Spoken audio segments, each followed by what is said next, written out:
আমাদের কি দিবস? বিজয় দিবস। এই লক্ষ লক্ষ জনতা নিয়ে আমরা দোয়া করি আল্লাহ যেন সকল মুক্তিযোদ্ধা ভাইদের কবরগুলোকে জান্নাতের টুকরা বানায় দেয়। আমরা পড়ি আমিন। যতদিন বাংলাদেশ থাকবে ততদিন মুক্তিযোদ্ধাদের জন্য, শহীদদের জন্য দোয়া আমাদের হৃদয়ে আছে না নাই? রক্তের বিনিময়ে বাংলার স্বাধীনতা আনলে যারা, আমরা তোমাদের ভুলব না, আমরা তোমাদের ভুলব না।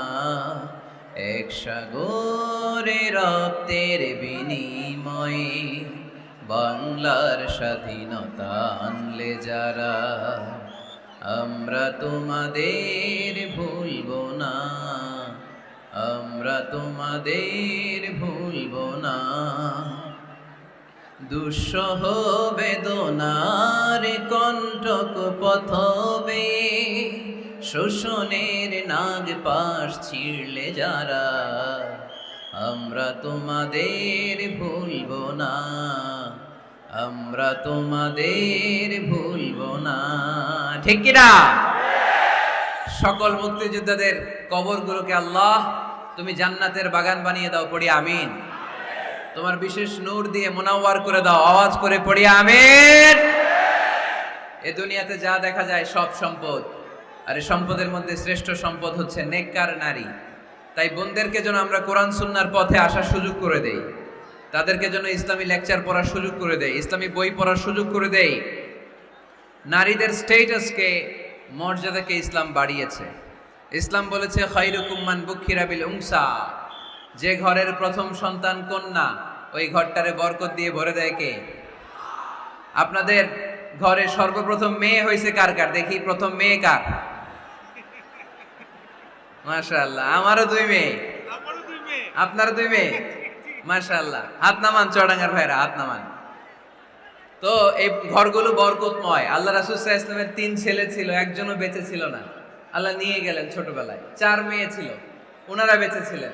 রুকাইয়া, যায়নাব, উম্মি কুলসুম আর ফাতেমা। আওয়াজ করে পড়েন সুবহানাল্লাহ। ফাতেমা রাদিয়াল্লাহু তাআলা আনহাকে আল্লাহ রাসূল সাল্লাল্লাহু আলাইহি ওয়াসাল্লাম খুব বেশি ভালোবাসতেন। আল্লাহ রাসূল সাল্লাল্লাহু আলাইহি ওয়াসাল্লাম বলতেন, ফাতেমা তু বিদউম মিন্নি, ফাতেমা আমার কলিজার টুকরা। যে ফাতেমারে কষ্ট দেয় সেজন্য আমি নবীকে কষ্ট দেয়, আর যে ফাতেমার মুখে হাসি ফুটায় সেজন্য আমি বিশ্ব নবীর মুখে হাসি ফুটাই। সুবহানাল্লাহ। রাসূল সাল্লাল্লাহু আলাইহি ওয়াসাল্লাম কোনো সফরে গেলে সব শেষে ফাতেমা রাদিয়াল্লাহু তাআলা আনহার সাথে দেখা করে যেতেন। আবার সফর থেকে যখন আল্লাহ রাসূল সাল্লাল্লাহু আলাইহি ওয়াসাল্লাম ঘরে ফিরতেন, তখন এসেই আল্লাহ রাসূল সাল্লাল্লাহু আলাইহি ওয়াসাল্লাম ফাতেমা রাদিয়াল্লাহু তাআলা আনহার সাথে দেখা করতেন। নারীদেরকে খুব ভালোবাসতেন, বলতেন রিফকাম বিল কাওয়ারির, কাচের গ্লাসের সাথে আল্লাহ রাসূল নারীদেরকে তুলনা দিয়েছেন। কাচের গ্লাস যেমনি আস্তে রাখি, আস্তে ধরি, আস্তে উঠাই, আমাদের মা বোনদের সাথে যেন আমরা খারাপ আচরণ না করি, আমরা যেন মেজাজ না দেখাই, আমরা যেন মুচকি হাসি দিয়ে কথা বলি। এদিকে বিবাহিত আছেন কারা কারা? আজকে দেখি বিবাহিত। এই ছোট বাচ্চারা তোমরা হাত তুলো না আবার। মাশাআল্লাহ, হাত নামান। আপনারা বাসায় রাগারাগি করেন না তো? ভাবিদের সাথে রাগারাগি করবেন না। আপনার ব্যাপারে ভাবিদের কাছ থেকে আল্লাহ তাআলা সার্টিফিকেট নেবেন, খায়রুকুম খায়রুকুম লিআহলি। তোমাদের মধ্যে আল্লাহর কাছে ওই ব্যক্তি সবচেয়ে সেরা যে তার স্ত্রীর কাছে সেরা। এজন্য স্ত্রীর সাথে ভালো আচরণ করবেন, মুচকি হাসি দিয়ে কথা বলবেন। আল্লাহ রাসূল বলেছেন, তাবাসসুমুকা ফি ওয়াজহি আখিকা সাদাকা, your smile to your brother it's a charity. তুমি তোমার ভাইয়ের দিকে তাকিয়ে যে মুচকি হাসি দাও, ওই মুচকি হাসি দিলেও সৎকার সওয়াব দেয় কে? আপনি স্ত্রীর সাথে মুচকি হাসবেন, সওয়াব আছে না নাই? স্ত্রীকে ভালোবাসার কথা শোনাবেন, সওয়াব আছে না নাই? এমনকি আল্লাহর হাবিব বলেছেন, অফি বুদআ আহাদিকুম সাদাকা, তোমরা শীতের রাতে স্বামী স্ত্রী যখন এক কম্বলের নিচে সময় কাটাও, ওই সময়গুলোর জন্য তোমার আমলনামায় সওয়াব দিয়ে ভরে দেয় কে? এজন্য আজকে থেকে মুচকি হাসি দিয়ে কথা বলবেন, আগে সালাম দিবেন। স্ত্রীকে আগে সালাম দিতে রাজি আছেন তো? আল্লাহ রাসূল সাল্লাল্লাহু আলাইহি ওয়াসাল্লাম ওনার স্ত্রীদেরকে আগে সালাম দিতেন। আম্মা জান আয়েশা বললেন, এত বছর বিশ্বনবীর সাথে সংসার করলাম, একদিনও আল্লাহ রাসূল সাল্লাল্লাহু আলাইহি ওয়াসাল্লামকে আমি আগে সালাম দিতে পারি নাই। মাঝে মাঝে লুকিয়ে থাকতাম যে আজকে আগে সালাম দিব, কিন্তু আল্লাহ রাসূল সাল্লাল্লাহু আলাইহি ওয়াসাল্লাম এশার নামাজ পড়ে যখন ঘরে ঢুকতেন, ঘরে ঢোকার অনেক আগ থেকে আম্মা জান আয়েশাকে বলতেন আসসালামু আলাইকুম ওয়া রাহমাতুল্লাহি ওয়া বারাকাতুহু। এজন্য আমরা যেন বেশি বেশি সালাম দেই। তো একজন নারী বরকতময় কিনা আমরা বুঝবো তার প্রথম সন্তান যদি কন্যা, তার মানে কন্যা আসলেই ঘরে বরকত আছে না নাই? আছে। এরপরে এই কন্যাকে যখন আপনি শিক্ষাদান করবেন, ভালো পাত্রের হাতে তুলে দিবেন, তখন ওই কন্যা বাবার জন্য জান্নাতের দরজা খুলে দেয়। সুবহানাল্লাহ পড়তে পারলেন না? এরপর সে যখন কারো স্ত্রী হয়, তার কাছ থেকে আল্লাহ তাআলা সার্টিফিকেট নেয় স্বামীর ব্যাপারে। তারপর যখন সন্তান সম্ভবা হয়, অনেক নারী বাচ্চা ডেলিভারি করতে যেয়ে মারা যায়।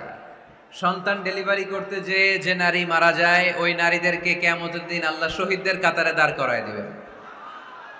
আর যদি সহি সালামতে বাচ্চা ডেলিভারি করতে পারে, তাহলে ইসলাম বলে আল জান্নাতু তাহতা আকদামি উম্মাহাতিকুম। ও দুনিয়ার পুরুষেরা শোনো, তোমাদের পায়ের নিচে থাকে জুতা, জুতার নিচে থাকে বালু, আর এক একটা মায়ের পায়ের নিচে থাকে তার ছেলে মেয়েদের জান্নাত। পড়েন সুবহানাল্লাহ। ওগো মা তুমি এই ধরনের শ্রেষ্ঠ নিয়ামত, তোমারই পদ তলে রয়েছে জান্নাত। ওগো মা তুমি এই ধরনের শ্রেষ্ঠ নিয়ামত, তোমারই পদ তলে রয়েছে জান্নাত। সুবহানাল্লাহ পড়েন। আচ্ছা, এই দুনিয়াটাকে যদি 100 বার আমরা বিক্রি করে দেই, ওই বিক্রির টাকা দিয়ে জান্নাতের একটা টেবিলের দাম হবে? এই দুনিয়াকে 2000 বার বিক্রি করে দিলে যেই টাকা পাওয়া যাবে, ওই টাকা দিয়ে যদি জান্নাতের একটা চেয়ার কিনতে চাই, ওই চেয়ারের দাম হবে? তাহলে যে মায়ের 2টা পায়ের নিচে আল্লাহর 8টা জান্নাত পড়ে আছে, ওই 8টা জান্নাতের ওই পা 2টার দাম কত?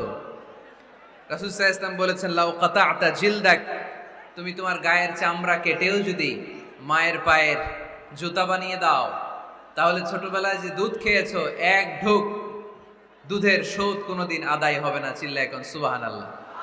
মায়ের এক ধার দুধের দাম, কাটিয়া গায়ের চাম, পাপোশ বানাইলেও ঋণের শোধ হবে না।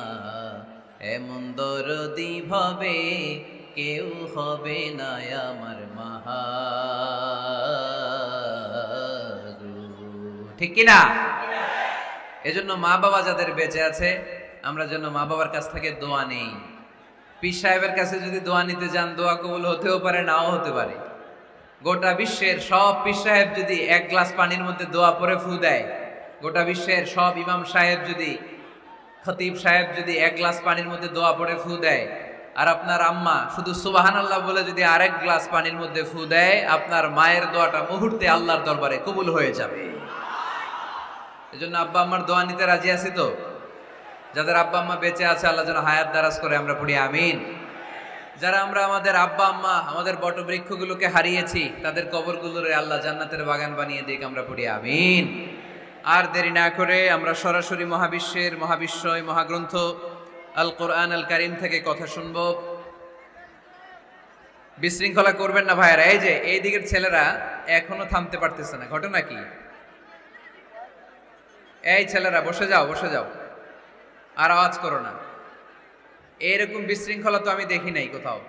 সব জায়গায় আমি কথা বলার পরে পুলিশ ভাইরা নিয়ন্ত্রণ করার পরে থেমে যায়, কিন্তু চুয়াডাঙ্গাতে তারপরেও থামানো সম্ভব হচ্ছে না। মাশাআল্লাহ, এই তো থামছে। আমরা যে বইটা থেকে কথা শুনবো, চুয়াডাঙ্গার ভাইয়েরা দেহের সবটুকুন শক্তি গলার মাঝ বরাবর এনে আওয়াজ করে বলেন তো, এই বইটার নাম কি? এই কোরআনে কোনো ভুল আছে?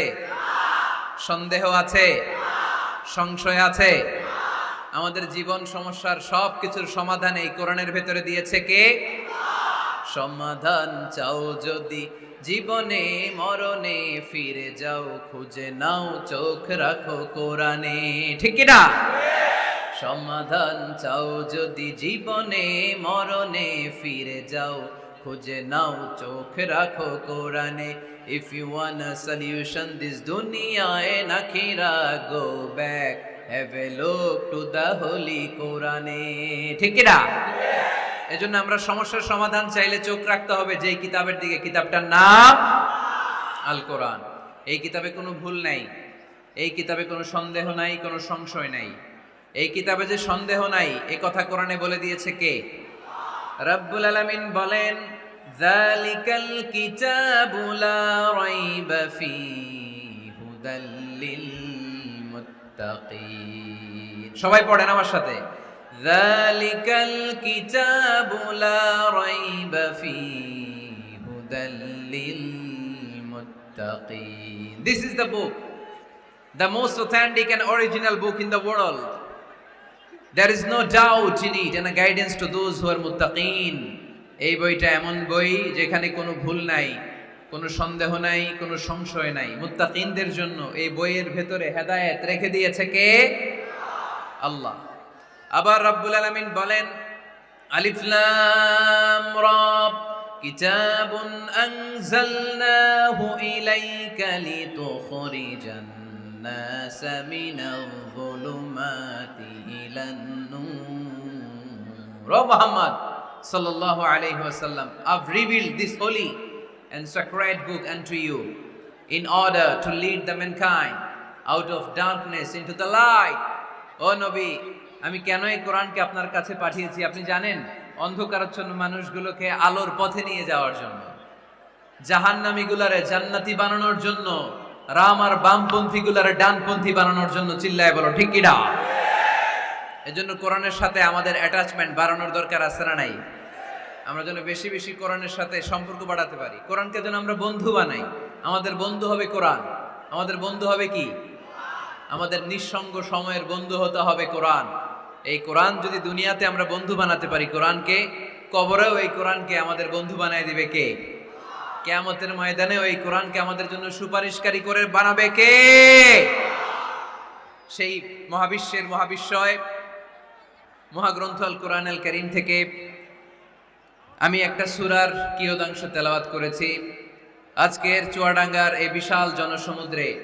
এই সূরার কিছু মেসেজ এই চমৎকার রজনীতে আপনাদের সাথে আমি শেয়ার করব। আওয়াজ করে পড়তে হবে ইনশাআল্লাহ। কোরআনের যেখান থেকেই বলি ওইখান থেকে বরকত আছে না নাই? অনেকে বলে, হুজুর ওই এলাকায় পর্দার ওয়াজ করছেন, এখানে পর্দার কথা বলেন কেন? বলে না? অনেকে বলে, হুজুর ওই জেলায় নামাজের ওয়াজ করছেন, তো এই জেলায় আবার নামাজের কথা কন কেন? হুজুর ওইখানে সুদ খাওয়া যাবে না বলছেন, এইখানে বলেন কেন? নামাজ কি শুধু ওই জেলায় লাগবে?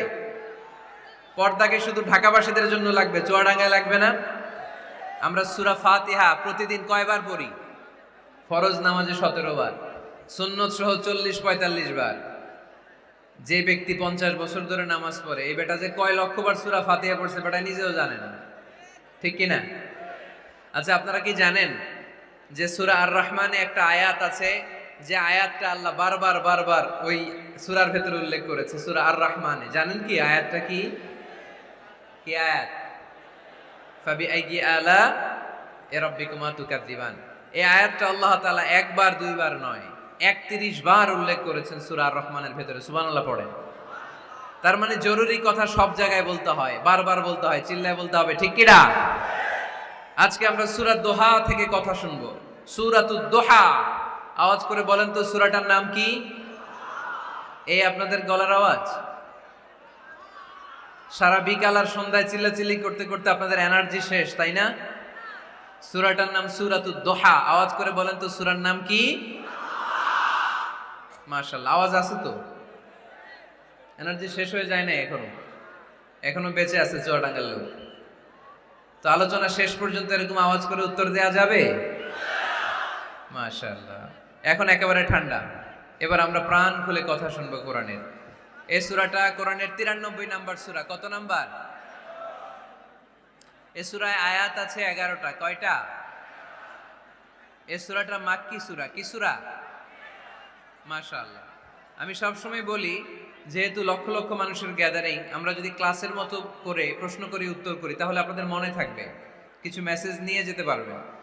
এজন্য কষ্ট হলেও শেষ পর্যন্ত উত্তর দেওয়া যাবে বাঘের বাচ্চার মতো চিল্লায়া ইনশাআল্লাহ। তাহলে আমি প্রশ্ন করি, উত্তর দেন। আওয়াজ করে বলেন তো সূরাটার নাম কি? কত নাম্বার সূরা? আয়াত সংখ্যা কত? সূরাটা মাদানী সূরা। কি সূরা? মাশাআল্লাহ, মনে রাখছেন তো দেখি। এই সূরাটা একটা আশা জাগা নিয়ে সূরা। হতাশ ব্যক্তিদের জন্য এই সূরায় মেডিসিন আছে, প্রেসক্রিপশন আছে, আছে রেমেডি। এই সূরার সেন্ট্রাল থিম বা কেন্দ্রীয় আলোচ্য বিষয় হচ্ছে মুমিন কখনো হতাশ হয় না, মুমিন কখনো নিরাশ হয় না, মুমিন কখনো হাল ছেড়ে দেয় না, মুমিন ভরসা রাখে একজনের উপর। চিল্লায় বলতে হবে, তিনি কে? লা তাইয়াসু মির রাউহিল্লাহ ইন্নাহু লা ইয়াইয়াসু মির রাউহিল্লাহি ইল্লাল কওমুল কাফিরুন। সাইয়েদনা ইয়াকুব আলাইহিস সালাম তার ছেলেদেরকে বলেছিলেন, কলিজার টুকরা, আমার বাছাধনেরা, আল্লাহর রহমত থেকে নিরাশ হয়ো না। আল্লাহর দয়া, কৃপা, করুণা, মার্সি, ব্লেসিংস এন্ড বাউন্টিজ থেকে নিরাশ হয়ো না। কাফেররা ছাড়া আল্লাহর রহমত থেকে কেউ নিরাশ হয় না। মুমিন কখনো আল্লাহর রহমত থেকে নিরাশ হয় না। হ্যাঁ, মুমিনের জীবনে বিপদ আসে, ক্রাইসিস আসে, সংকট আসে। বিপদ নাই, সমস্যা নাই, পেরেশানি নাই, এরকম জীবন কারো আছে? কেউ দাঁড়ায় বলতে পারবেন, হুজুর আমার জীবনে কোনো বিপদ নাই, কোনো সমস্যা নাই? কেউ বলতে পারবেন? বিপদ, পরীক্ষা আল্লাহ আমাদেরকে দেয় পরীক্ষা করবার জন্য, ঠিক কি না?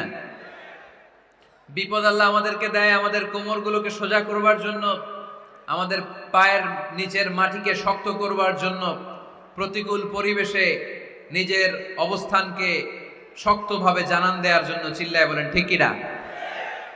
এজন্য যারা হতাশ, যারা নিরাশ, যারা টেন্সড, ফ্রাস্ট্রেটেড পিপল, হতাশদের জন্য এই সূরায় আছে আশা, আশার বাণী, আলোর বাণী। কারণ দোহা মানে আলো। দোহা মানে কি? আলো কথাটা শুনতেই লাগে ভালো, ঠিক কি না? আলো বললেই কেমন ভাল লাগে না? কারণ আশার আলো, এটা সম্ভাবনার আলো। অন্ধকার দেখলে বাচ্চারা ভয় পায়, আলো দেখলে বাচ্চারা ভয় পায়। এজন্য আমরা অন্ধকার চাই না, আমরা চাই আলোর পথ। এই কোরআন এসেছে আমাদেরকে আলোকিত করতে, ঠিক কি না? আল্লাহ রাসূল সাল্লাল্লাহু আলাইহি ওয়াসাল্লামের খুব মন খারাপ, তিনি খুব বিচলিত, তিনি খুব পেরেশান। আল্লাহ রাসূল সাল্লাল্লাহু আলাইহি ওয়াসাল্লামের পেরেশানি দূর করার জন্য সান্ত্বনার বাণী হিসেবে আল্লাহ তাআলা এই সূরাটা আল্লাহ রাসূলের জন্য ডেডিকেট করে নাজিল করেছেন। চিল্লায় পড়েন সুবহানাল্লাহ। আর আল্লাহ বুঝাতে চেয়েছেন, আমার নবীকে আমি যেভাবে পেরেশানি দূর করেছি, সাহায্য করেছি, মুমিনদের জীবনেও আমি আল্লাহর পক্ষ থেকে সাহায্য আছে না নাই? এজন্য আমরা কখনো হতাশ হব না। এই মেসেজটা যদি বাড়িতে আজকে নিয়ে যেতে পারো চুয়াডাঙ্গার ছেলেরা, অনেকে হতাশ ব্যক্তি জীবনে, পেশাগত জীবনে, পারিবারিক জীবনে হতাশ, চাকরি হয় না, ব্যবসায় মন্দা। যাদের ব্যবসা মন্দা, এই শাহিদুজ্জামান টরিক ভাইয়ের সাথে দেখা করবা। সফল ব্যবসায়ী, বাংলাদেশ কাঁপায়, এখন সিঙ্গাপুর কাঁপাইতেছে। তো তোমরা ওনাকে ধরবা টাইট করে, যে ভাই কিভাবে আপনি সফল হলেন, শোনান আপনার সফল হওয়ার গল্প।